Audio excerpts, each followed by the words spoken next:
So, people, it's something I want to talk about involving pro wrestling. And this is something I've been noticing for a long time. Now, pro wrestling is something that I do like. Which, by the way, I don't know if you guys saw it. There's a wrestling organization. It's called Fourth Rope. The number 4, TH abbreviation, and rope. Fourth Rope. MVP. I saw it last night for the first time. I never heard of it. I never knew it existed. MVP came out. He spoke. I think he said he's the commissioner. And he spoke about it. It's new, and he's saying this is going to be a mix of pro wrestling and hip-hop. Okay. It kind of reminds me of, there was a league, I do not remember the name of this league. And Melly Mel was one of the managers on the show. And this show is crazy. And I remember they used to come out, I remember Homicide was there. They had celebrity managers. Like I said, Melly Mel was one of the managers and stuff. And I remember there was an episode where they were running down the street shooting at each other. I'm like, what the hell is this? It's not like that. So let me just put that out there. And the reason I said that is because that show, they had that mix of hip hop and wrestling and stuff and all whatever. But I didn't like that shit because it was too stereotypical, man. And it was straight hood wrestling. Come on, you're out in the street shooting at each other. And then it made me think about that time when, even though no shots was fired, and of course they're not really shooting real guns, we know that, but just the whole idea of it. It's like that time when Brian Pillman pulled that gun out on Steve Austin. And I'm just stuff like Vince McMahon getting blown up in his car, like stupid stuff. So I really couldn't get to that product. I don't know how long it lasted. I used to see it. This was the earlier days of YouTube, man. And I used to watch it. And then I just lost interest in it because it was what is this? What is it? What is this shit, man? I mean, even the wrestling itself, it was, and I don't mind the hardcore stuff, but it just felt like fighting. And if you know, Homicide was a good wrestler, his body's pretty banged up now, but he was a good wrestler, and he was a part of it. It was several people, I can't remember everybody, but that I saw show up. This wrestling is called Fourth Rope Wrestling. Like I said, MVP came out, he said he's the commissioner. And they had the building was yeah, and he came out. They had a nice little, it wasn't a big building, but it was packed out. The building was built kind of funny because it was the majority of people, if you could picture in your head, was on one side of the building. There was a little strip of people. Then the ring. Then this side had a whole lot of floor space and a little strip of people. It was weird the way the building was set up, but they had a nice little crowd. They were very responsive to MVP and to the matches, and they had a lot of faces that I never saw before. This is the thing that's cool about professional wrestling, is because the more, back in the day when they used to call it territories, but the same shit, the more companies you have, the more opportunities that wrestlers have. Because let's just look, everybody's not going to make it to the to AEW. Everybody's not going to make it to WWE. Everybody's not going to make it to TNA. Everybody's not going to make it to New Japan. Everybody's not going to make it to Stardom or WOW. Women of Wrestling. So they and they have there's so many wrestling promotions, so many, and I think people don't really understand. Because you watch Raw, you watch SmackDown, you watch AEW, Dynamite and Collision, you watch TNA, whatever. You feel like, I guess from week to week, you feel like, oh, they're covering the globe. Man, do you know how many places don't get wrestling shows? So these smaller companies don't have the same impact. They don't have the same recognition, and people don't even know that a lot of these companies exist. But for the people that do, they enjoy it. And this is the thing about, when I look at wrestling, I watch what I can. But wrestling as a whole, different companies, they have different promoters and all these different owners, of course. They're promoted differently. It is what it is, man, but it's like I don't expect that, it's not realistic that every wrestling promotion is going to be big. It's hard to have a wrestling company that then you get a TV deal, a major TV deal, and just get millions of views. It's not easy. It's not easy, and that's why I say people need to stop trying to shit on wrestling promotions because just to try to make another one look good. They're not going to like every single episode is not going to be a home run from any company, but at the end of the day, it's like to just sit up and shit on a company is one thing. This promotion, I don't know how big it's going to get. It more than likely will be like a small promotion for a long time. It takes work, man. It's just like, bringing in well-known faces doesn't always make a company just pop like that. It just doesn't.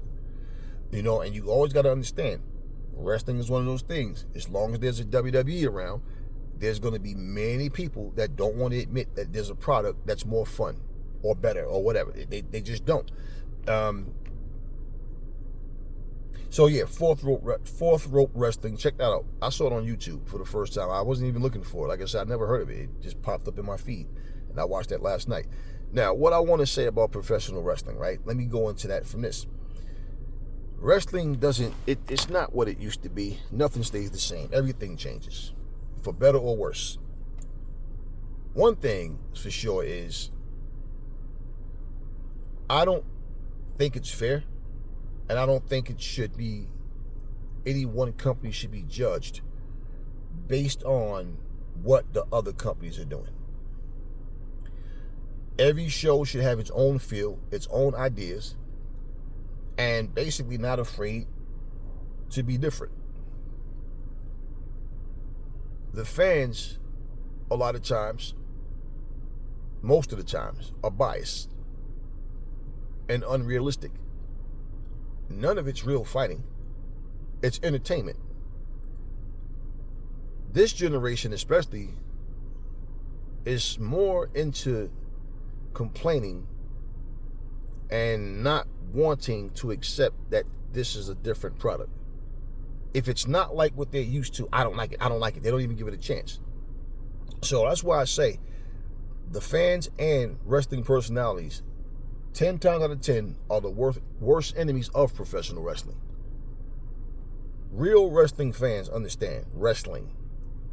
Fans of a particular company, that's all fine. But at the same time, if you're gonna, pick a side and it's gonna become a thing of, I only watch this or that, you can't say that you love professional wrestling. Then you love that company. Okay, whatever. Wrestling need to create characters that stand out, that are believable. They need to do better acting jobs. It's starting to get to the point, man, where like often you can clearly read a person's lips and hear them, throw me to the rope, like clothesline me. Like, bro, the cameraman, why the fuck is the cameraman right in their face at these moments? Like these things, like, you know what I mean? It's like, why are you, like, it's like the art of it has gotten sloppy. It's gotten careless. We should not hear the wrestlers going, hey, throw me to the rope. Back elbow, back elbow, back elbow. Hey, not so rough, not so rough. We shouldn't hear this shit. We should not be able to hear these wrestlers say this. And I'm like, why is the cameraman zooming in on it? Like, we know it's an act. We know it's a work. We know that. We know this.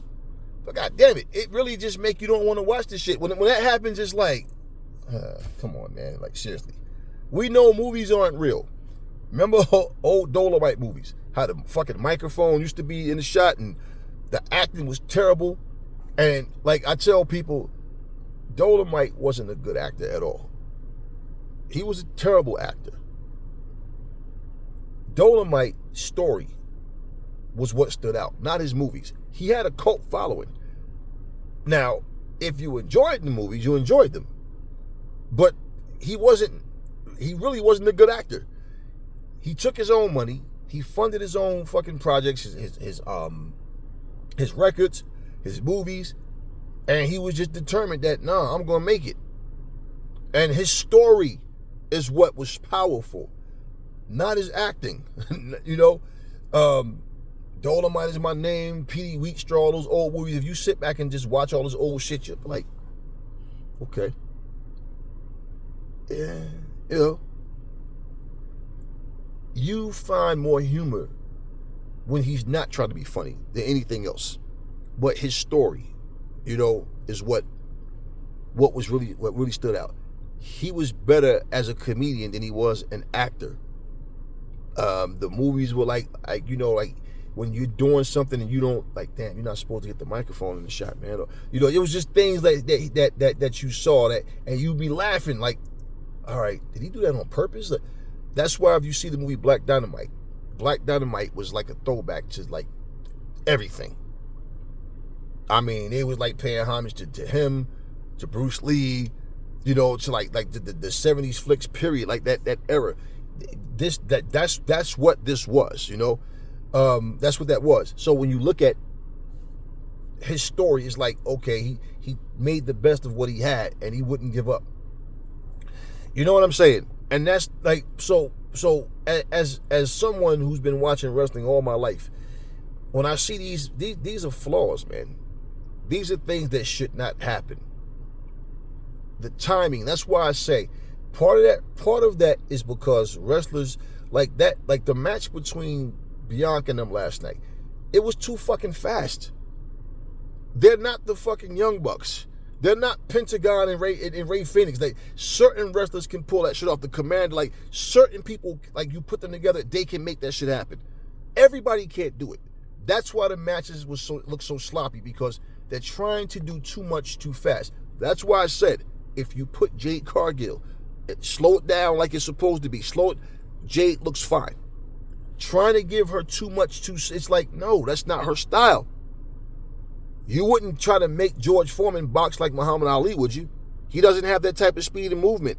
It's different. Let George do what George does, right? This is my whole point. If you look at the way wrestling characters don't even pop anymore, man. They just don't. They all do the same shit. Like I said, they either come out trying to look psychotic, face trembling and all this shit with that stupid Shawn Michaels stare that they do, or they come out smiling. And I don't mean Chris Jericho. Hi guys, I'm not even talking. That's a character he's doing. I'm talking about just no effort into trying to stand out to be different.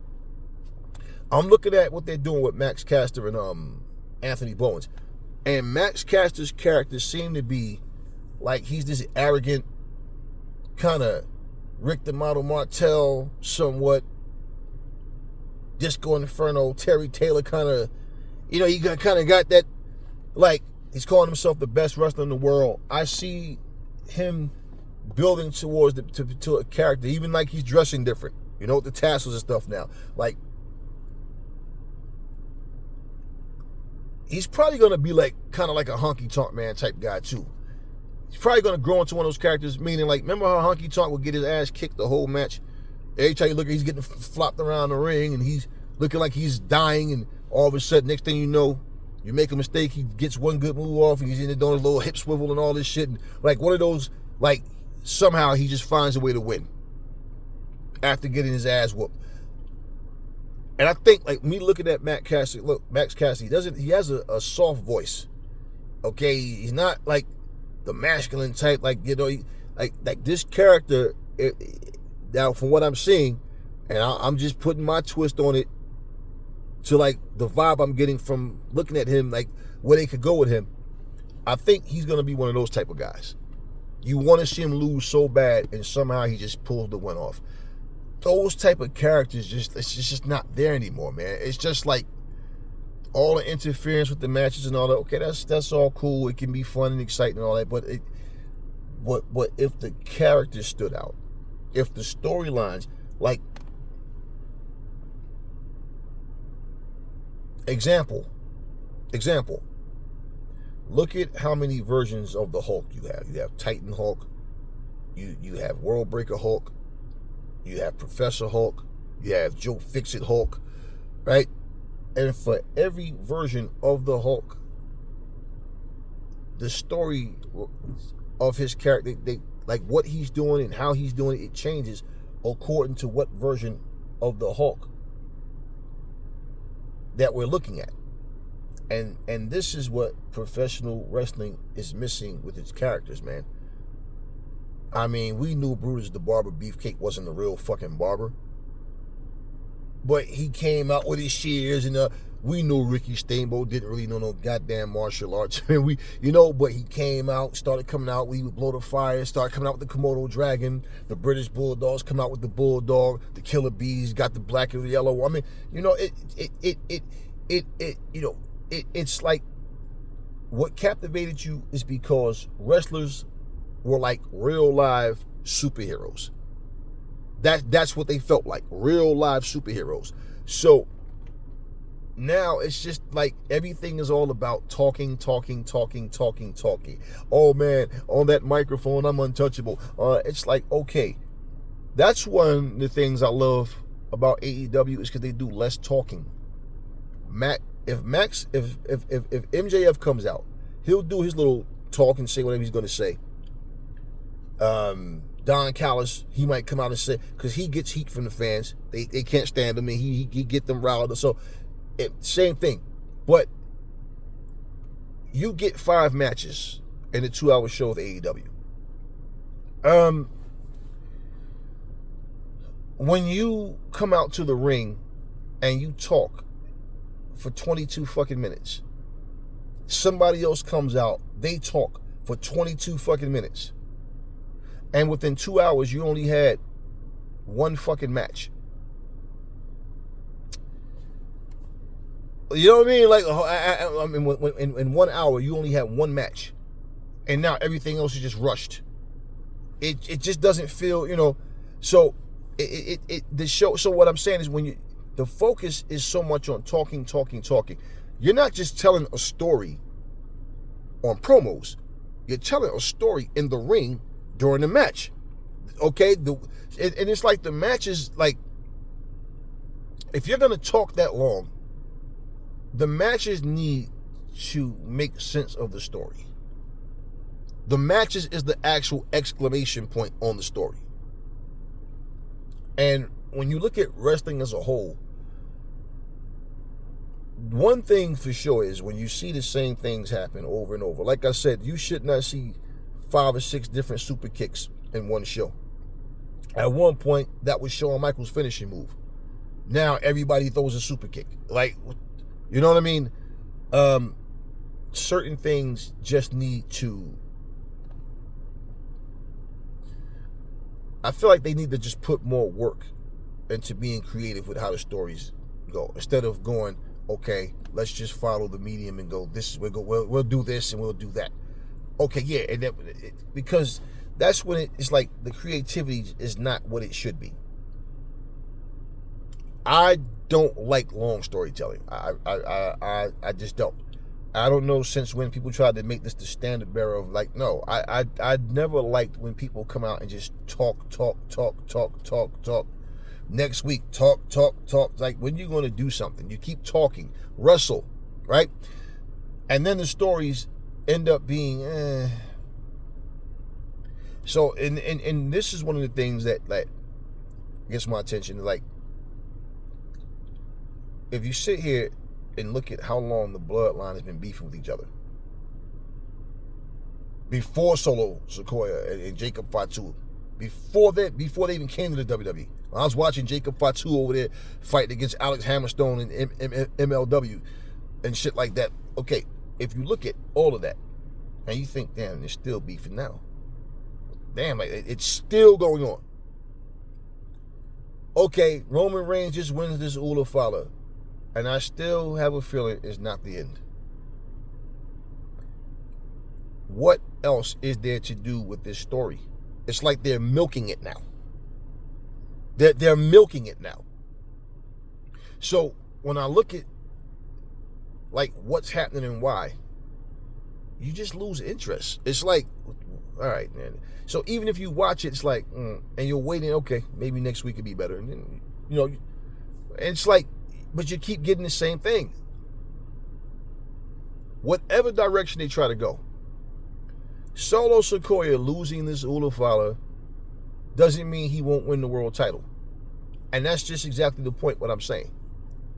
This bloodline feud is like, just think, The Rock came out, the Romans came out, they stood there, they pulled up their family tree and showed all the lineage and everything and all the and family, but their family is feuding.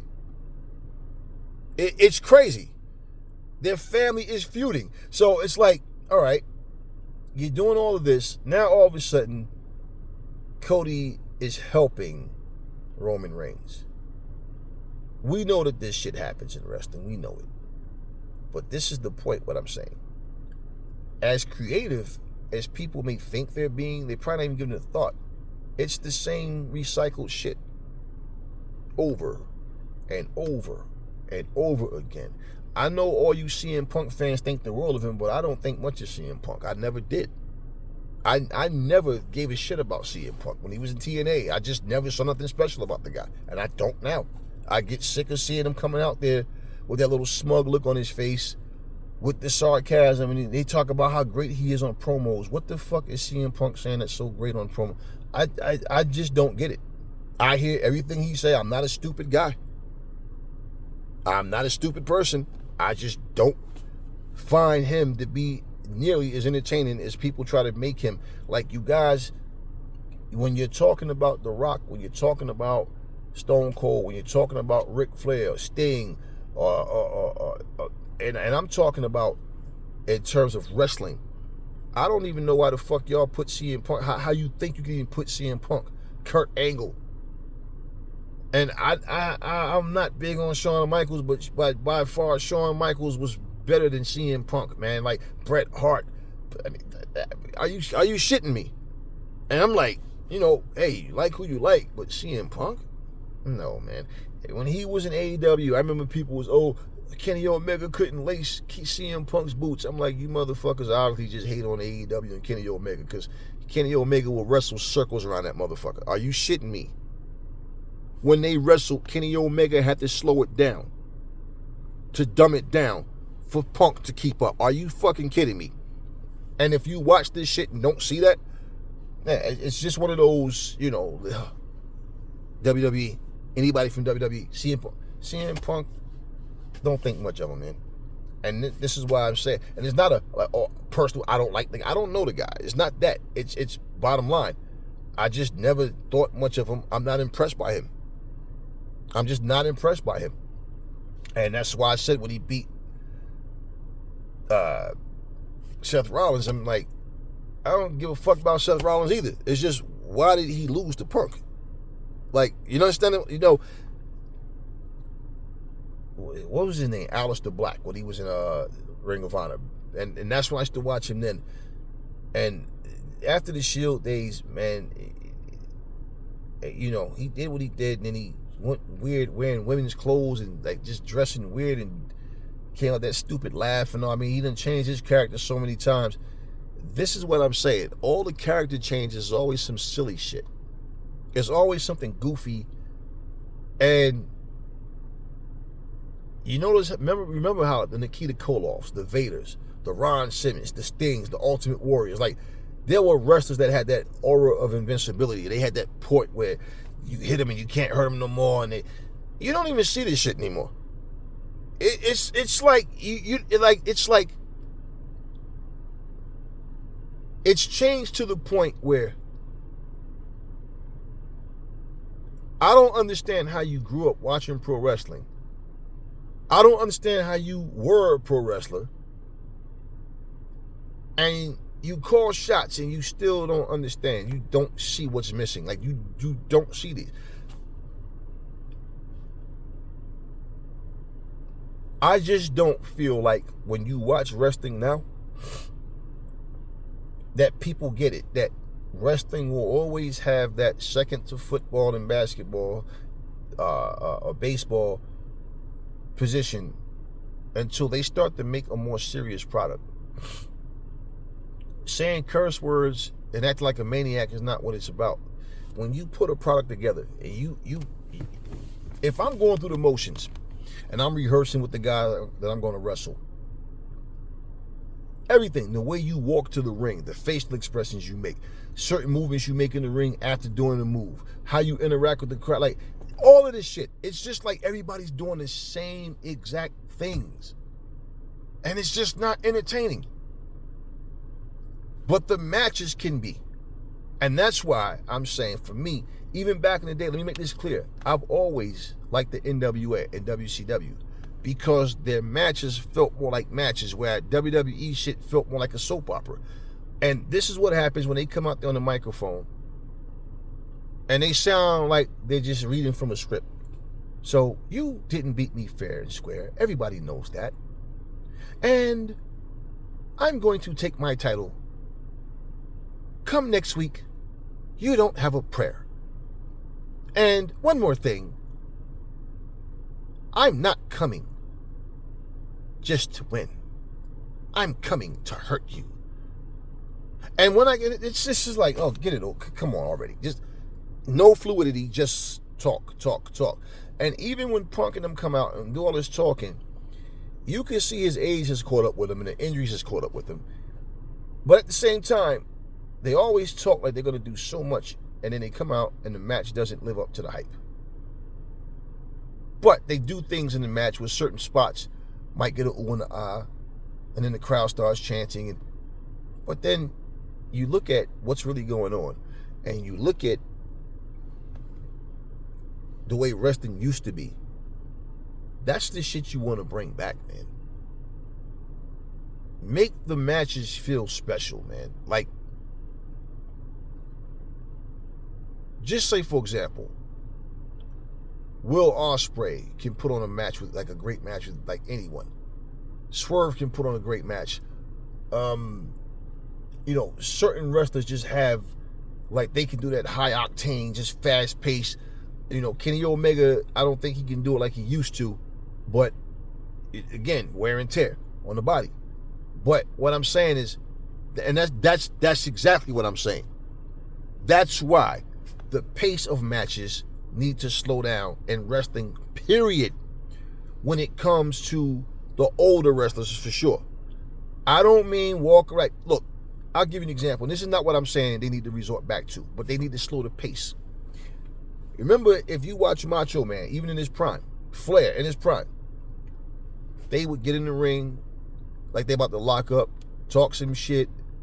The good guy comes out. What do? Stick their head out the ropes. They get in. They're about to lock up. They walk around, roll out the ring, start fucking with the fan. Like, you understand all this kind of little shit.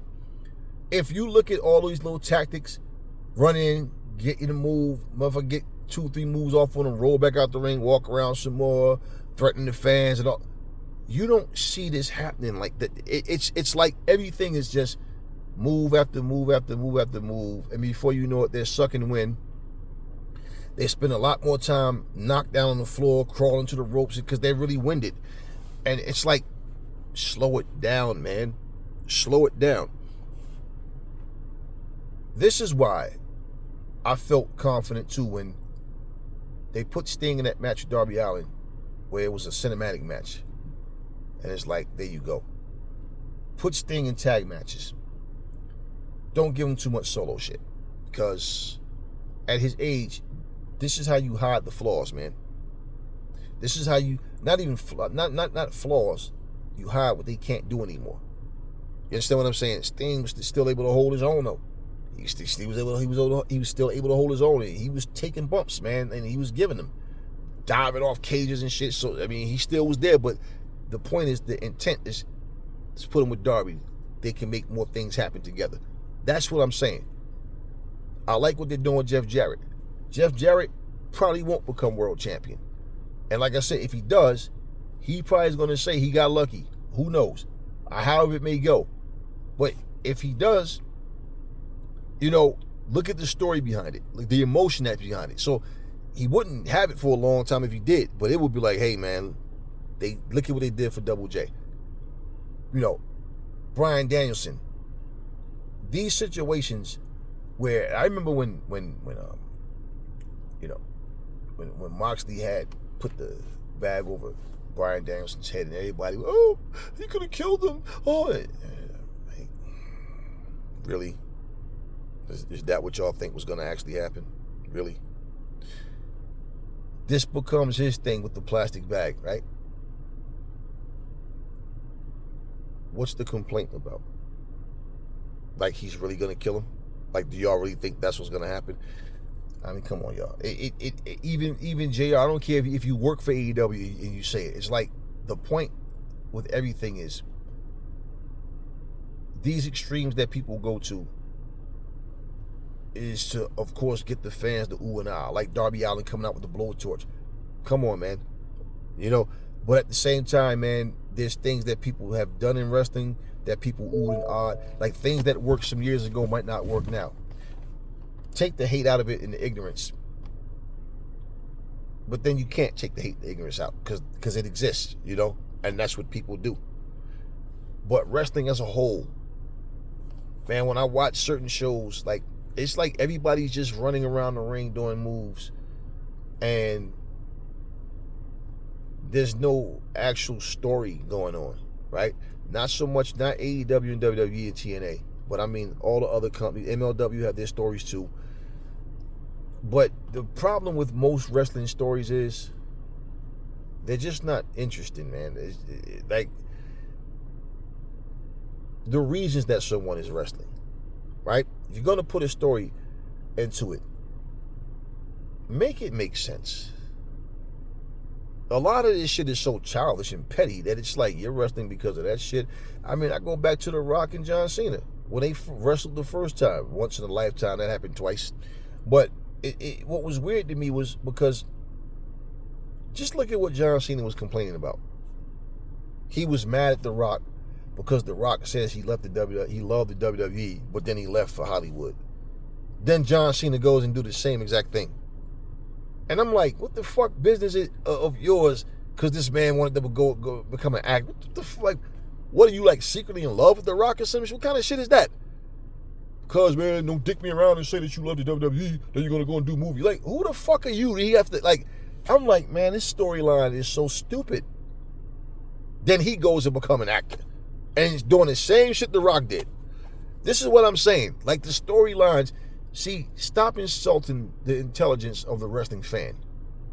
Give better storylines. Put more effort into it. Do some shit that gonna send shockwaves through wrestling. That's gonna make people go, yo, I like what they're doing. I mean, it's just like, let's just go with what we normally do. You know, it's like boxing and shit. And you know, you throw the jab is the one, the follow-up is the two, the hook is the three, the uppercut is the four.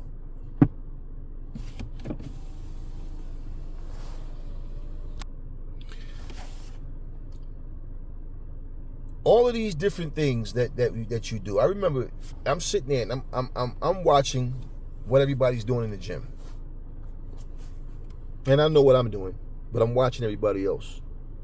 And I remember saying to myself, all of this shit that they're doing is so predictable, man. Like, it's like, you know what's coming next.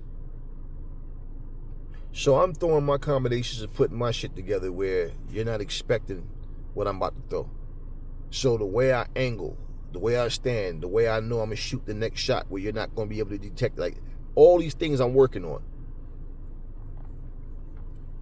When you see me in the gym training, doing the drills, and I'm throwing these combinations, but we're working on things, I'm working on things outside of the gym.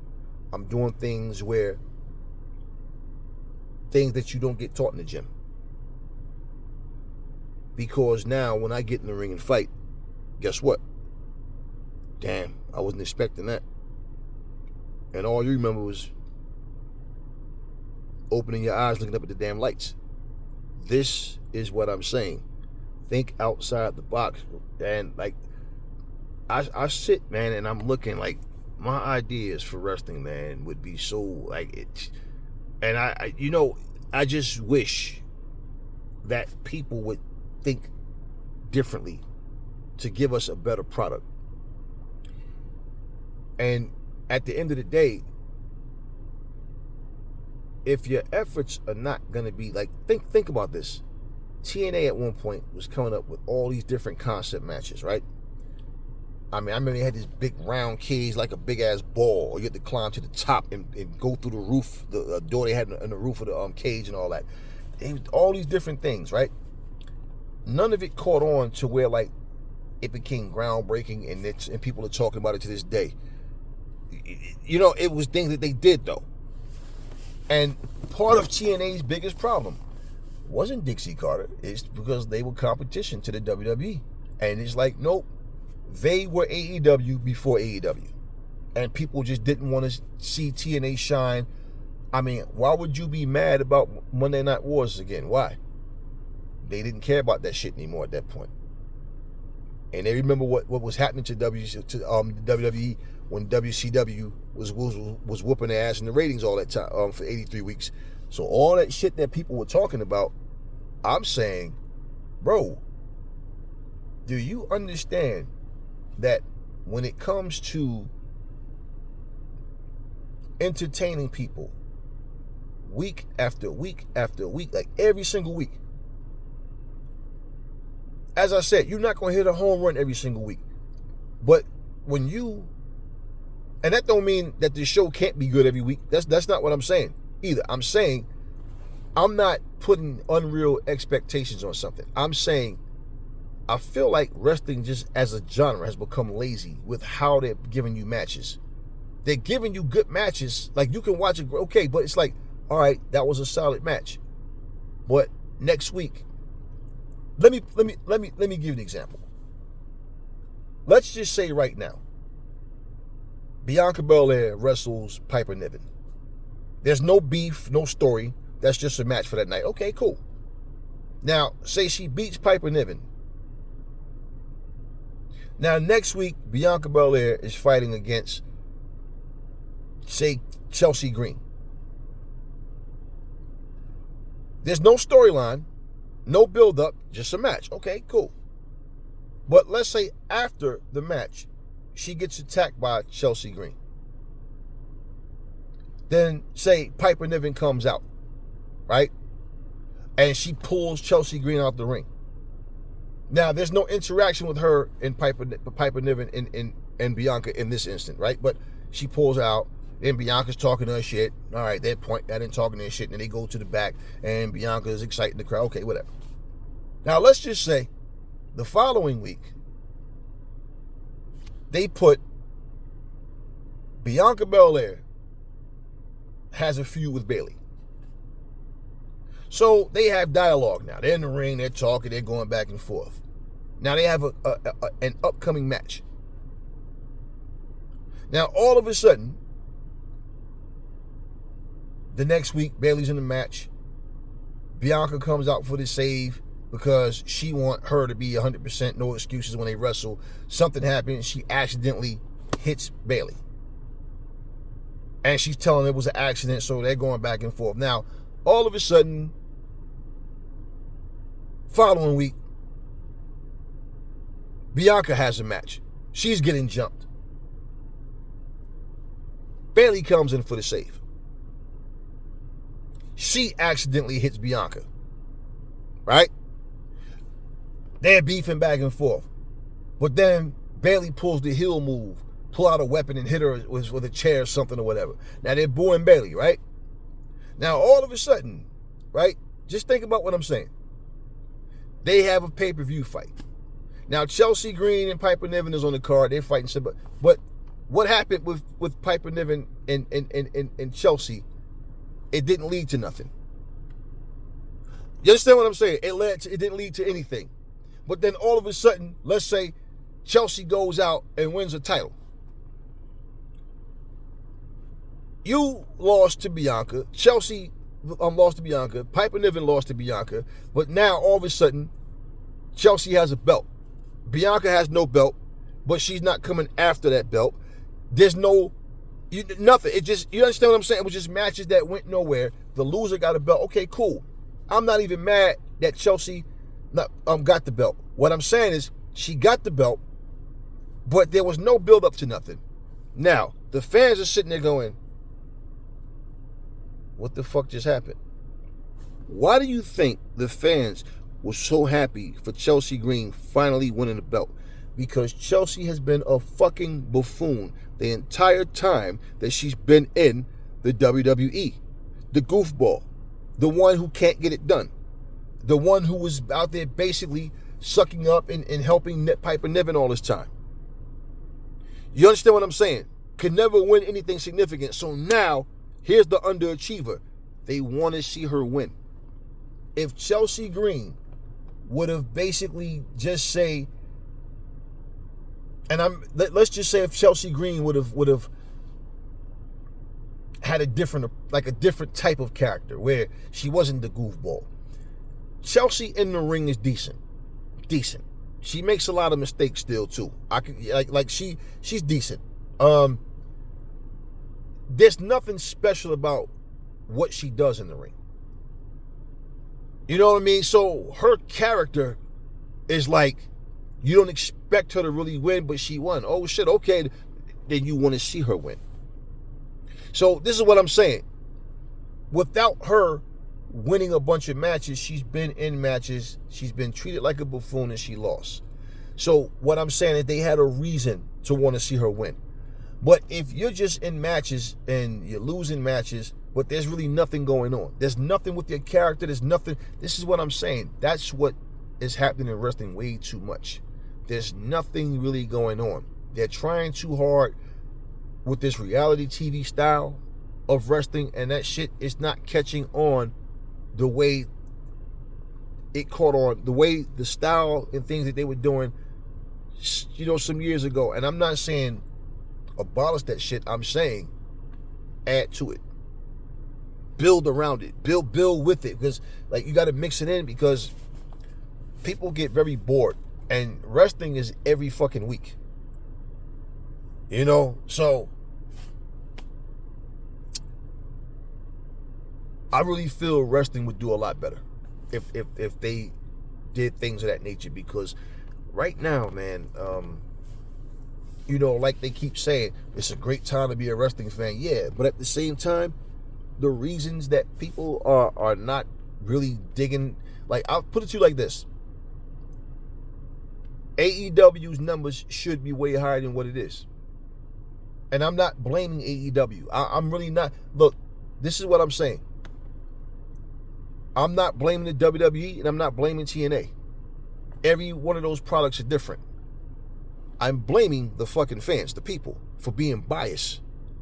But what I'm blaming every one of those companies for is, even though they're all different, right? The difference maker, the X factor is, we're going to do things that this one is not doing. We're going to do things that this company's not doing. And we're going to do it effectively. We're going to make this happen. We're going to construct this shit. We're going to have a format. You understand what I'm saying? Now, AEW with the Continental Classic, with the Owen Hart Foundation Tournament Cup, they're doing different things. But I'm saying, like they brought the Beast Mortos in, for example. Right? Look at his character. Why you think the fans really love that guy the way they do? Because that motherfucker can wrestle, and he has a fucking look that's like that guy. Look, take the Viking Raiders. They just lose. So even though the Beast Mortos, yeah, he loses matches, but he wins matches. But he does shit in the ring that you don't see other people doing. And that dude can move. And he looks like a wrestler. The Viking Raiders look like wrestlers, but they just can't get shit done in the ring. You understand what I'm saying? But he has that extra oomph. He got moves and shit that he's a different type of wrestler in that ring. And I said they need to do something with this guy. They need to do something with Brian Cage, man. Ultimate Warrior was one of my favorite characters. That dude can't do the shit that Brian Cage can do. That motherfucker really can wrestle. That's what I'm talking about. There's certain people, certain characters that it's like you got the right people. Man, you just need to give them something extra. Like with Adam Cole. The same similar thing I'm saying. Like Adam Cole should be like another Ric Flair, man.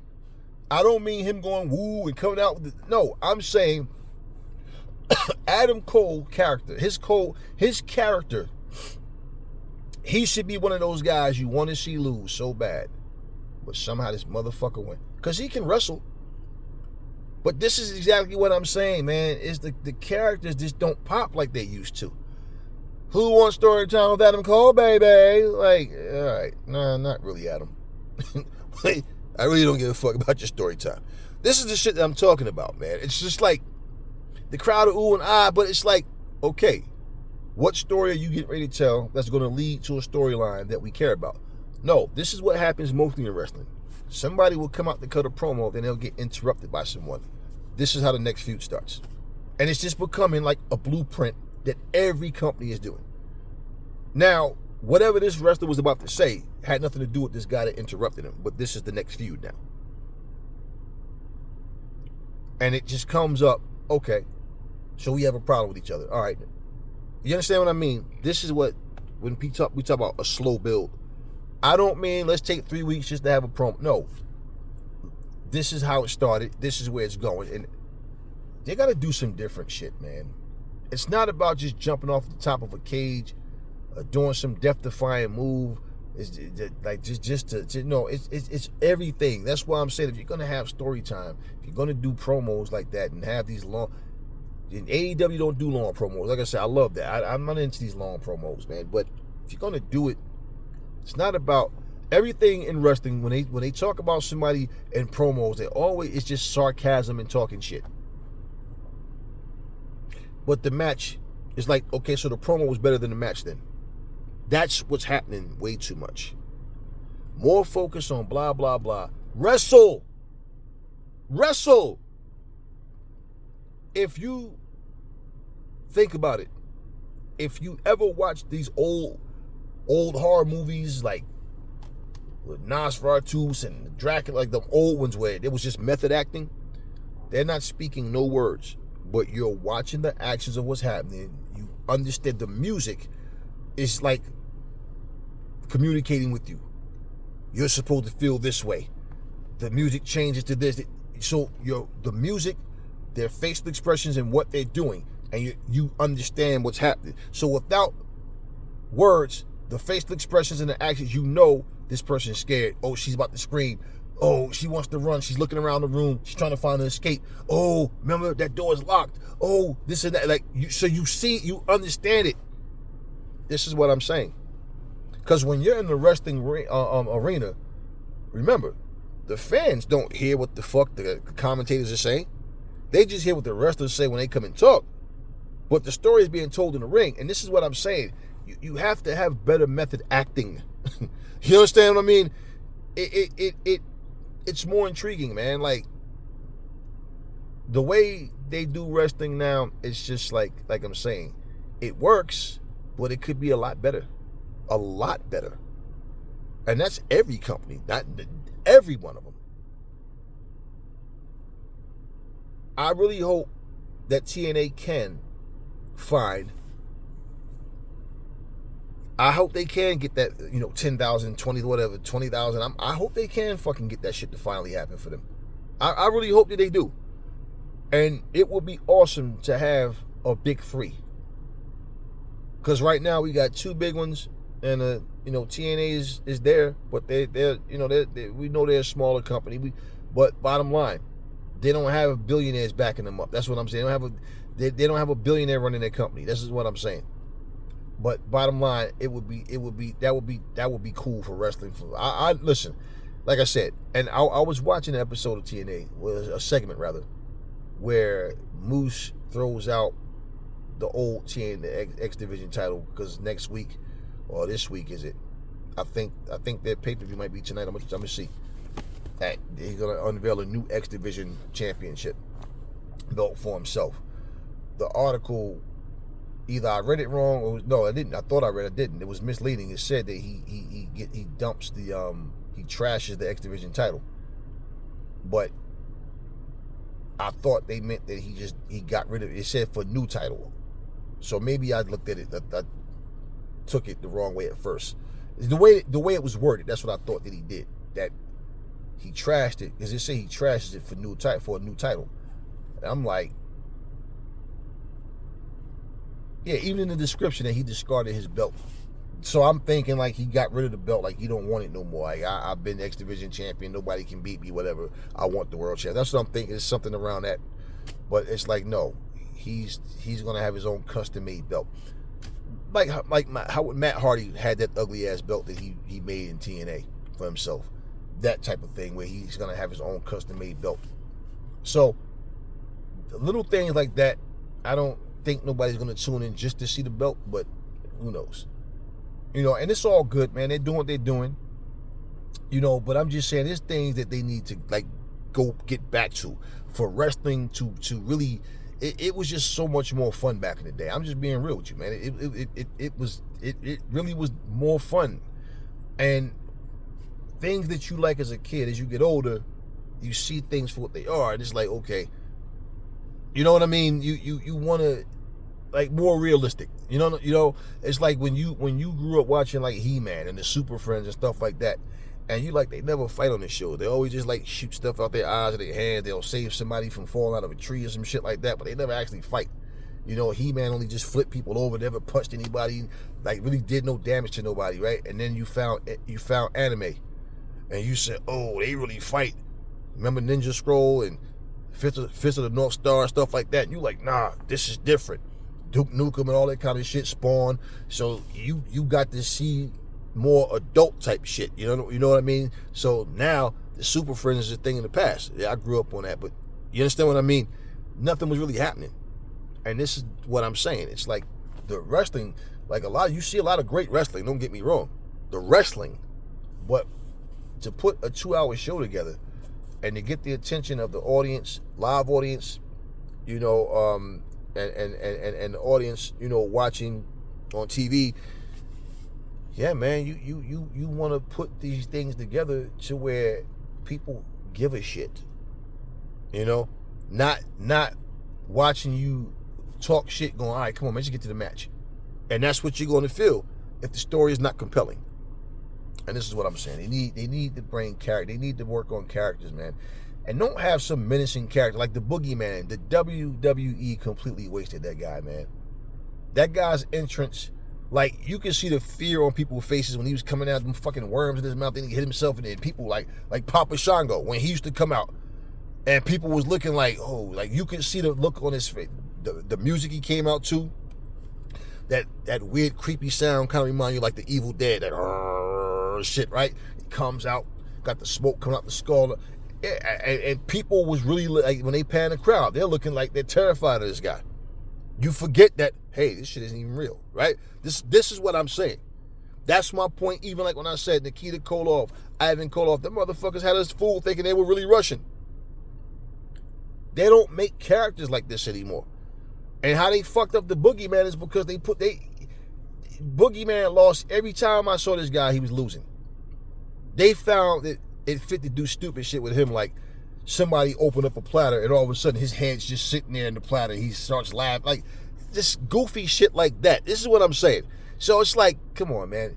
This guy has a menacing look. And instead of you putting him in there and giving him, like, you know, putting him in there with real solid wrestlers to feud with and put him in like real storylines, they wasted him, man. And the best thing about the Boogeyman was his entrance. And him coming out, I'm the Boogeyman, and I'm coming to get you. That was the best thing about him. Once he got in the ring, I didn't like the eating worm shit, but I'm saying, all that shit was just like, why'd you do it? They destroyed Bray Wyatt's character completely, and he reinvented his shit, and they still destroyed it. Something really is just, like I said, it's been a shift. It's like they kill characters off. When they bring a character in, like, what's the character that they brought in for AEW? The little luchador guy. I haven't seen him. I don't know if he got injured or what happened. I forgot what the hell he even called him. Came out the little silver-like suit on and shit, man, and the mask on. The guy can wrestle, man. He really can. But this is exactly the point. What I'm saying is, like, why they keep bringing these little tiny guys into wrestling? And yeah, they can do some. We already have the Commander, man. So with this guy, what the hell do they call the guy? I forget what they called him. But okay, we don't need to have like 25 wrestlers that's like 165 pounds. Like, you know what I'm saying? Like, Like, is it something against big guys now? Because it's like, it's something with wrestling that I'm just seeing this shit everywhere. It's like, what's going on, man? Like what is really going on? And the dude can wrestle. I like what I see him do in the ring. And I'm not saying like, oh, get rid of him. No, keep him. But damn, bring in some people, which, by the way, bring in some people, man, that you can create great stories with. That's why you can look at a character. Like when I would write songs, right? I went from writing a cappella. And when I write a cappella, what I would do is in my head, I would just create a beat, and how create a flow. And then once I started writing to music, it felt weird at first because I was writing a cappella for so long. I couldn't catch the beat for shit. The very first track that I ever bought, I'm like, the fuck? It's like it threw my writing off. I was so used to just doing it. Then I'm like, all right, wait a minute. I had to get away from it for a while. And then I went and wrote some other stuff that I could catch. And what I did was, I'm not going to become complacent and I have to write to something that's his flow. Like, no, I don't want to sound the same in every song. No, I want to. So what I started doing was, I didn't even think about what I wanted to write about. I'm going to listen to this track. The track is going to tell me what to write about. And that was my formula. I could look at something. I'll just get verses. I don't care anything. And I used to walk around a pen and pad, write down so I don't forget what I thought, whatever I came up with. Write this down. Let me write this down. And oh shit, I just thought of something else. And that's what I would do. Now I'm listening to the sound. I'm listening to all the symbols and this is what I'm gonna do. Okay, the hook is gonna be, man. Okay. That's what it's thinking, man. Not just, okay, I need a beat that sound like this. Now every song I do is gonna sound like this. No, it's not what I wanted to do. And that's why every time I watch wrestling, I like the shows, but like I said, it's just not the same feel. And these are the types of things that need to be added to these shows, man. These characters, man, because I mean, you could, it's just like watching. You could just go through the Marvel universe and look at characters and say, you know what? You don't even have to know what their powers are. Looking at them, you say, you know what? That'd be. Imagine if he fought him. Yeah, look at his look and his. Yeah, this is what I'm saying. And now, how do you choreograph this match to where? This is what I'm saying. Like, it's like they don't do that in wrestling anymore. Now, I did read the other day, because I'm about to close this video, that the Von Erichs are now officially with TNA. Now, some months ago, I read that the Dynamite Kid's nephew is also signed with TNA. I mean, I'm sorry, AEW, not TNA. AEW, both of them, the Von Erichs and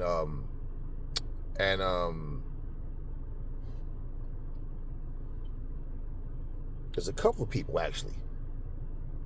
There's a couple of people. I know they got a ring announcer that was part of the Tough Enough show for WWE. I forget her name, but I know her face. And she's supposed to be a part of the AEW. The Von Erichs is supposed to be a part of AEW. Tommy Billington, that's the Dynamite Kid's nephew's name. They the same name as his uncle. I haven't seen him since the last two times. The first two times we saw him, I don't know if he's on the roster, but still wrestling, doing whatever he's doing somewhere else. I don't know. You know, not to mention Darby Allin. The last time I heard, I guess they just let the talk die down. I don't know what the progress is like, but Sting's son, I think it was his older one too, was living with Darby Allin, training and practicing wrestling every single day. And I hope that they can pull it off, man, because I haven't heard anything. That doesn't mean it's a bad thing. You know, I guess it's more like, I don't know, maybe when it gets to the point where if he's progressing properly, and it gets to the point where it's like, okay, now you're ready, it may end up being one of those situations where now they start doing promo little packages, putting things together from the Icons down to his son, and they'll show him probably hitting the weights and doing things.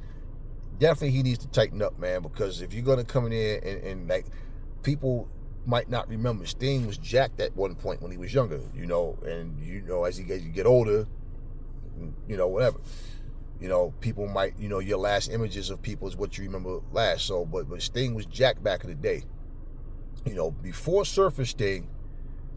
I don't know what you call it, but Surfer Sting as well. But before Surfer Sting, he still had the flat top of the tail, but he was jacked, man. Like, I don't know what you want to call that version of him, but that Sting was jacked as fuck. And this is the thing for his son, because I know his son got some size, but he's not cut. He's just like a big beefy dude, man. And like, nah, man, you want to come in there, you're the second coming of Sting. I don't know what he's gonna call himself, but at the same time, this is your dad, man. Like, your dad's the icon. You got to come in there looking right. You can't come in there flabby and just you know, that Dino Bravo look, man. Like, nah, you got to come in there right. So yeah, hopefully he's hitting the weights. He's you know, dieting, doing his thing. So when he come in there, he got the look and the moves, the toughness, the heart, the determination, all of that. And being his father, you know, his father being who he is, more than likely he'll probably be accompanied by his dad. And, you know, Sting said he signed a deal with AEW, so a new deal. So it'll be appearances and stuff like that. I don't know necessarily that he's going to be like the manager of his son, but to be there, it'll be special, man. And I said before, they need to learn how to start to create characters, man, that stand out. Sting's look alone used to stand out, just his look alone. And then the fact that he, you know, learned to wrestle and really became one of the greatest wrestlers out there. So yeah, it's like these things are great. Get the wrestlers in. I mean, look at the history that Von Erich's got, you know. And this is what I'm saying, like, you have, it's more than just coming out to the ring and then speaking about somebody's legacy and who did what and putting a little video package up on the screen. It's you have storylines that you can work, man. And like the way my brain works, man, I mean, like, honestly,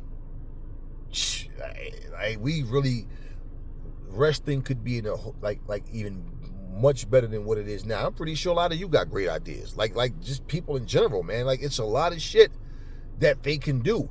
And I'm not talking about, oh, this would make one great show. No, I mean in general, to keep it going, things that you can, you know. And you have to be creative, because things happen. Wrestlers come and go. They're here today, they're somewhere else tomorrow. I watched Matt Bourne wrestle. Matt Bourne came to the WWF at the time as Doink the Clown, and I'm like, what the fuck is this shit? I used to watch, I remember the Skyscrapers. I've seen me and Mark Callis, you know, wrestle against the Road Warriors. And then he came to the WWE as The Undertaker, and I knew who he was. And I used to hate that shit back then. Like, why do they do this shit, man? Like, why? What's the whole dead man thing? Bobby Heenan, there was an episode when wrestling used to come on at 12 o'clock in the afternoon. And Bobby Heenan says some of the goofiest shit I ever heard. He was talking about, this man is not human. He talked about how they were in the back in the locker room, and he saw the Undertaker cut his arm in one of the lockers accidentally, and his blood was blue. Shit like that. And I'm like, all right, see, how the fuck can you defend something? I didn't have to defend it. I didn't care what people thought. But how do you defend something when because people was there, that shit fake. It's fake. We knew it was fake, but they wouldn't come out and say it, you know, until, like I said, until Vince got in trouble. But after that, I mean, before all of that, what I'm saying is, I used to see that, I'm like, why do they change the characters when they come to the WWF? Rick Martel was over there at AWA, and he came to the WWE. He came with this Rick the Model Martel, arrogant, conceited shit, spraying perfume and all. But then it was just like, you know what? After a while, it's like, okay, this, because you got to remember, as a kid, you don't see certain things. So when I started reading the wrestling magazines, I would buy the wrestling magazines every month. And I'm like, I knew who these guys were before they got there. Scott Hall, when he was Scott Gator Hall, had the thick mustache, jumping around the cowboy boots and all that. He just changed. Everything changed. And he came as Razor Ramon. And I'm like, then it was like, you know what? Okay, this is what the WWE does. They take wrestlers and they change their image completely. Okay, I see. Lex Luger comes over with the I didn't like that narcissist shit, but you know, this is what they would do. What was happening? But certain characters stood out, and then some not so much. You know, people like Bash and Booger cared about bashing Booger. You know what I mean? But that's what I'm talking about. I remember WCW had Norman the Lunatic, the Ding Dongs, and I'm like, what the fuck? And I started watching WCW change, and I understood at that point, like, okay, I see what they're doing. They're kind of having. This wasn't the Nick Bockwinkel's or the AWA. This wasn't the Harley Races. This was different. But this is what I mean about times changing. Just because you change a character doesn't mean it's going to work. But it can work. But as just wrestling as a whole, man, when I see what's going on, I see a lot of good things happening. I see a lot of great things happening. But everything is not on the same scale. But yeah, when I watched, like, last night, Bianca and all them go, I'm like, why the hell are they smiling, man? They come into the ring, like, okay, this is what made it stupid. It's because they were all angry. This is what I'm saying. This is an intense situation. No, Bayley wants her shot. Naomi wants her shot. Right? But they all come out smiling. And the thing was, I'm like, why the fuck is Bianca even there? And then they threw her in the mix. What does Bianca have to do with this? And they're tag champions. So I didn't understand it. I didn't understand how they thought this was a good idea. Let me say that. And I'm just, okay. What the fuck are they all smiling about, man? Like, even in the ring, I catch wrestlers breaking, they break character and they're smiling at each other and shit. And like, it's like, what the fuck are y'all doing? If I just sat here last week, right, or whatever, and said, I'm going to beat you within an inch of your life. This week, I'm coming out telling myself, hold up, girl, hold up, girl. You are not the one that's going to get a title shot because blah, and then, but what the fuck are we smiling about? Like, it just felt so flat, because it's like, are you beefing or what? Think, back in the day, Hacksaw Jim Duggan was beefing with the Iron Sheik. They had this USA versus Iran. And then all of a sudden, I remember my father used to do construction. I remember my dad one day, we had to go to East Rutherford. And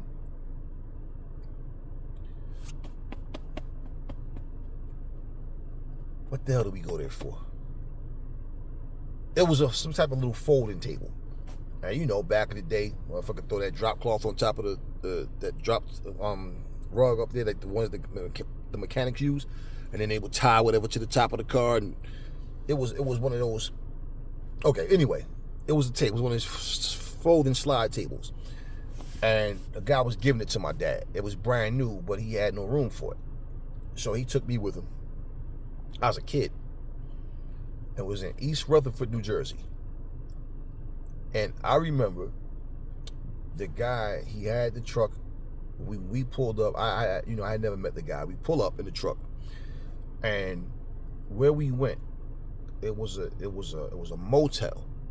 And the guy had told my father, and mind you, I'm a little kid, ain't no cell phones or nothing then. And my father used the map to go wherever he didn't know how to go. My father was great with those maps. He and whatever, and okay, and get off on 95, then okay. So, or you pull over and whatever. So my father, he said, he looked and he said, that's the place right there, whatever the address was on the side of the motel. And yeah, there you go, Big Jim, there you go, right? Not Jim Duggan, but his friend name is Jim. And then all of a sudden, we see the fucking Iron Sheik and Hacksaw Jim Duggan together. So the little motel that we was at, they were actually going to stay in this motel together. And I'm looking at them, and in my mind, I'm like, and I'm like, that's. And then my father and then everybody was going, hey, ain't you, that's Hacksaw Jim Duggan? Yeah, and people, it was probably like, it was my father, my father, his friend Jim, and it was like just probably like 5 or 6 random people coming because it was a little convenience store like around, like connected around the front side. And they were, oh, hey, it's and they, hey, and they was, you know, whatever, waving to people or whatever, and they went on and they, you know, so it's like they already, because they had bags, so it's like they, like grocery type stuff, so it's like they already had the room. But that was crazy because we saw them together. And then I'm like, and that's why at first it confused me, like, that can't be them. I thought it was just two people like impersonating them at first because they're beefing. I'm a little kid at that point. I'm not thinking about wrestling being real, fake, whatever. Nothing. I always felt like it just looked weird the way they react to punches and move, stuff like that and all that. Especially coming up in a family of fighters and shit and all that, whatever. And me doing this shit myself, it was just like, but it was them. And then that was one of the moments where I'm like, what the fuck? Now that's why they don't want rivals to travel together, because it fucks up storyline. So if that, and to this day, they don't want you to do it. So if that is something that you think fucks up a storyline, how do you think that it looks when you are beefing with someone, but you're smiling and coming out like it's some big party, like everybody's just chilling, like, and I'm like, where's the intensity at, man? You know, where's the, you guys don't look like you're beefing, you guys look like you love each other. What the fuck? Like, you know, this is what I'm saying. That's why I think it's great when MJF stays in character. What doesn't help is when you stay in character, but then your co-workers are not in character. We know it's a work, but this is the thing. People think about it a lot less when the acting jobs are done much better. And the way they react to moves is like, there's so many botch moves happening in wrestling now. Way too many. And I think, I just feel like, because in wrestling, period, it's just too much going on, where people are more focused on trying to remember lines and then just trying to be so impressive in other ways, that when it comes to the in-ring work, a lot of times, this is why you get so many botches. It's like the focus is, you know, like, all right, I'm going to say this, I'm going to do this, I'm going to do that, you know, and I feel like wrestling is better when it's not scripted, but you should be more creative with what you say. And I feel like we got too many softcore wrestlers, man. And I don't mean we need to get a bunch of hardcore weapons and all that type of thing. ECW bull. I ain't talking about that shit. I'm talking about wrestlers that just don't have that they just don't have. Okay, when you saw Animal and Hawk, the Powers of Pain, the British Bulldogs, when you saw the Four Horsemen, the Rock and Roll Express, the Fantastics, when you saw people like that, the Fabulous Freebirds, you saw different personalities, different looks, and similar looks, because Animal and Hawk, the Barbarian and Warlord definitely copied Animal and Hawk's look. But when you see this, right, when you see the Stings, the Lex Lugers, when you saw the Ric Flairs and all these different people, the big Van Vaders, like the Keita Kolovs, Rick Rude, like, you felt like you were watching grown adults, not just because we were kids, but because they talked and carried themselves like men. Whereas now it's just a lot of whining, crying, complaining, yelling, screaming, arguing like a bunch of little high school kids. High school kids aren't the ones that's going to give you your ratings, and they're not the ones that's buying tickets coming to the show. They coming with the family, but I mean, let's be real, man. Like, what audience are you trying to appeal to with that approach? And this is what I'm saying. That's why I say, now look at guys like Powerhouse Hobbs. You know, I haven't seen Wardlow in a long time, but you know, guys like him and Brian Cage, like, why the fuck are you in here struggling with somebody like Adam Cole, man?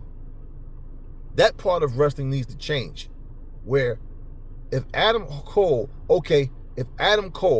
is to hang with Hobbs, he can't go head up with him. That's like Quicksilver trying to go head up with the Hulk.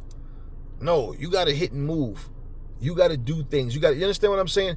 That's why Ric Flair was so effective, because he had James J. Dillon out there. So there was guys that was just too big and strong. Without interference, without cheating, he's not going to win straight up. You see what I'm saying? This is what I'm talking about. It's just more now like, man, to see a guy like that going in and lose to somebody 170 pounds clean, you know, and this is why when you do match booking, man, this is what I'm saying. When people say match booking, most of the time they're talking about just the two individuals involved. No, I'm talking about the chemistry, what happens in the match, who's doing what and how it's done. That's what I'm talking about. You can match up two people. You can match up any two fucking wrestlers. You can't tell me you can match up a man and a woman, but when it comes to 2 minutes, a problem. No, I don't like intergender matches. I don't mind it on video games, but not in real life. I don't like them. But how do you match up a guy like Powerhouse Hobbs with a guy like Adam fucking Cole? And he lose? Straight up, fair and square? No. I don't think, even like, for example, like when Buddy Matthews lost to Adam Cole. Now, Buddy Matthews is 229 pounds. He's not a small guy, but he's not the biggest guy. He's not a small guy at all. That's when Adam Cole told him, I want to thank you for waking me up. This is one of those matches where, in all honesty, MJF could have came out, somebody could have, no. Because he had a beef with MJF. I don't remember if MJF was out injured or whatever, but this is one of them matches where it could have been a thing where they both were down, and MJF comes and knock Adam Cole out. But at the same time, it should have been one of those things where Buddy Matthews was getting the best of him. Why? Because even if look, they're not going to boo Adam Cole for the win. Even afterwards, Adam Cole could have acknowledged, like, wait a minute, like, you know, like pointing at him and talking to, like, because the crowd is watching, and we know Adam Cole is communicating with him, like he did something, he interfered with him or something, or whatever. But but look, the match is over. They're not going to overturn it, right? Wrestling has no play, no instant replay. They never have. Okay, so what happens is he's beefing with MJF, and okay.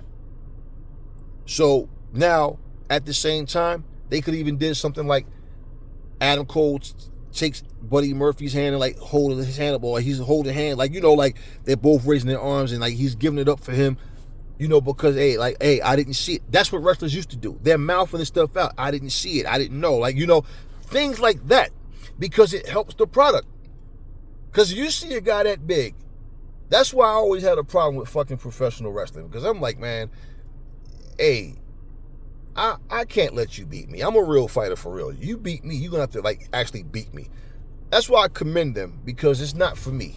I was learning to do more. I could take bumps and do all that shit, do different shit. I was a bad motherfucker in that ring. We used to do that shit, practicing, learning.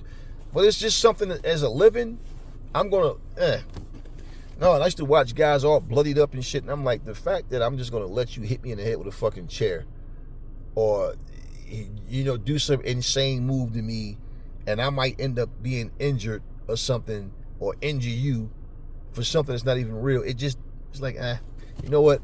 I respect it, and I love watching it, but it's not for me to do it. I was like, nah.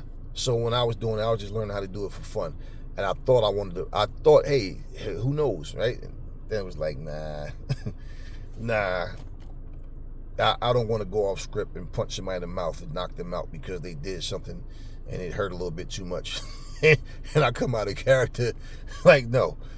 And this is what I'm saying, man. Like, certain things, even Will Ospreay, as great as he is as a wrestler, the same thing, man. It's like, you know, you put a guy in there with these big 280 fucking pound dudes, and they're in here losing straight up. Like, it just basically, this is why the big guys don't stand out anymore, because they don't do anything that a big guy does. There's no more dominance.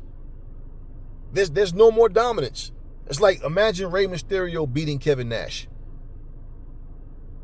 I just had that picture when he picked Rey Mysterio up and slammed his head to the side of that trailer on Nitro. It's like, you know, like imagine like that stuff. It's this generation is all about this equal right shit, to the point of trying to like this what is quality, gender quality and everything, to where, a 125 pound guy can beat a 275 pound guy. Really? When did this shit start happening? And this is what I'm saying. Look at Omos. WWE fucked him up. He shouldn't have been in the ring. If you can't, and this is what I'm saying, you can't blame Omos. You're only as good as you are. And I don't know why they put Omos in the matches that they put him in. And I think it was because they thought maybe his sheer size is going to make people go, wow, look at this guy. Yeah, now imagine Andre the fucking Giant losing to these guys. This is my point. So what did you do to Omos? Now Omos is a tag champion in Japan with someone, but why'd you put him in those matches so soon? Why'd you push him like that? We saw Satnam Singh in the ring in AEW, right? And you don't see him in there with any major guys. And I think that I don't know what he's doing. I don't know if he's injured or if it's like, hey man, let's keep him in training and let him get better, because you can clearly see his flaws in the ring. That, you know, he's green. He's very green. So you don't take him and put him in the ring, you know, with Kenny Omega or another top star. And they basically, timing is everything. Sometimes you have to wait on things, move a person in a different way. There's other things you can do with these guys. But at the same time, it's like a company, you're the ones in charge, not the wrestler. So if you put wrestlers in matches that they shouldn't be in, it's just too soon, that's your fault. And if they get exposed to where the fans are going, nah, this guy's overrated. Because I used to watch Omos and saw absolutely nothing impressive about him. I don't care about his size, none of that shit, because I'm watching this guy go in here and lose matches. And it's like, he's big for what? Imagine King Kong Bundy. Imagine these big guys losing. Like, remember when the 1-2-3 kid got that pin over Scott Hall? Yeah, it was a quick pin and the Hall ass out the ring. It was a roll. I want to know, and it's like, oh shit, like I got lucky. You understand what I'm saying? How many I got lucky matches are you gonna have, right? And this is what I'm saying. You have to put more creativity into these matches, man. And I just don't see any company really standing out when it comes to the creativity of going, no, it's not believable that this guy can beat this guy. Okay, this is how this match is going to be choreographed. This is what I'm saying. Just back and forth, back and forth, back and forth, and then all of a sudden you're out-gritting this guy. Let me explain something to you. I can push 500 fucking pounds on a bench, right? I don't know what my max is, but I know I can bench 500. I'm solid. I'm swole. I'm powerful.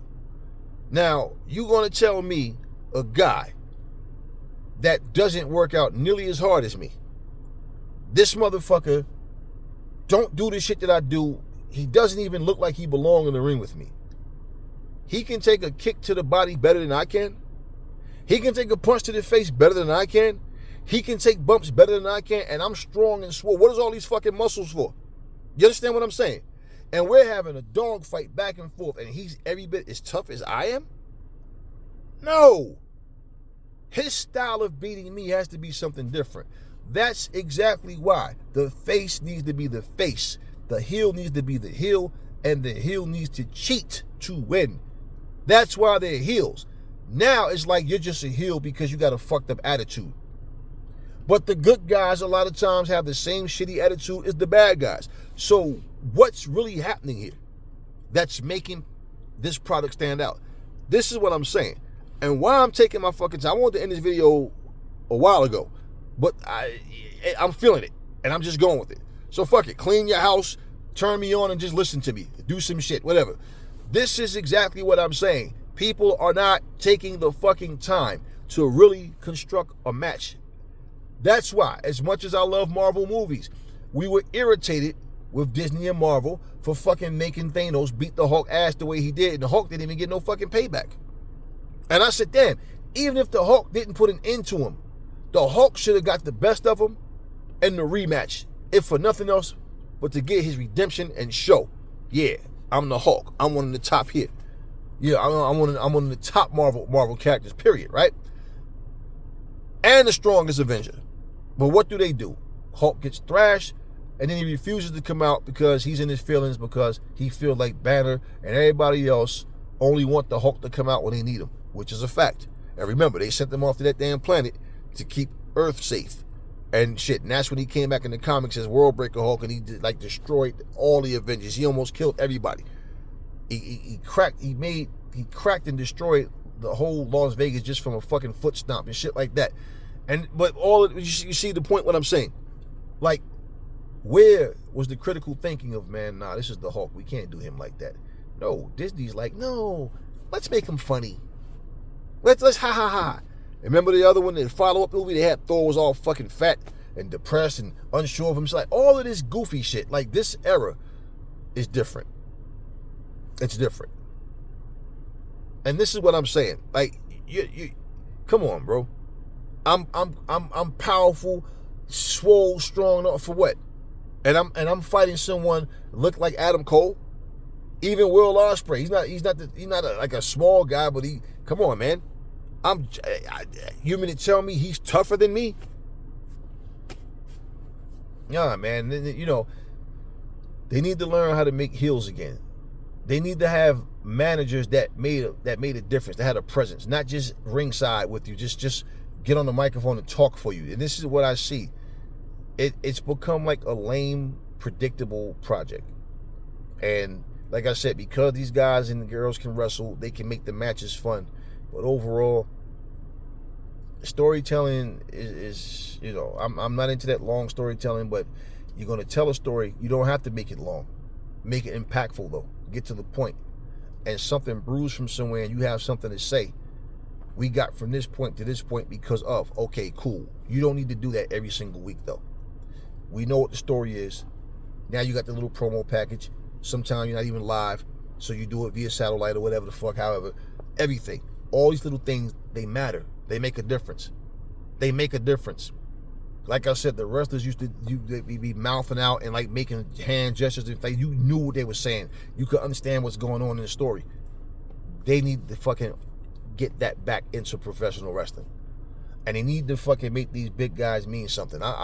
I mean, honestly, man, anybody who never thought about it, that's why I said, go look at Rhea Ripley versus Liv Morgan. Let's look at the size difference. Look at fucking Powerhouse Hobbs and these, like, all these guys, man. Like, it's like, what the fuck is happening, man? And then they react the same thing to every single move. You mean to tell me every little move that hits you, you're just so hurt? Then you got the match, like, just say, for example, Will Ospreay is daring you to hit him. Here you are, jacked and swole and super strong and way stronger than him, but he can take your blows better than you can take his blows. Like, guys, this is professional wrestling, man. I know that the WWE made it cool to make you think that Stone Cold's the toughest motherfucker in wrestling and all that, but let me explain this to you. If I hit a motherfucker, and I'm a big, strong motherfucker, and he go down and pop back up and hit me, and I go down and I don't pop back up, there's something wrong with the storytelling. Bottom line. But hey, man, wrestling is something that we love to watch, but hey, they gotta get their shit together. They gotta get their shit together. And if they did, wrestling would still have its haters. Every company gonna have its haters. But guess what? More people would be more invested, even if they were the quiet ones, the hypocrites that don't want to admit that they like watching other product, which is so stupid. But it would be undeniable because, see, those little things is what make the big differences. Those are the things that keep you hooked into. A story is not going to intrigue a person if it's not interesting, plain and simple. That's all I got for y'all right now. I'll catch y'all on the next one.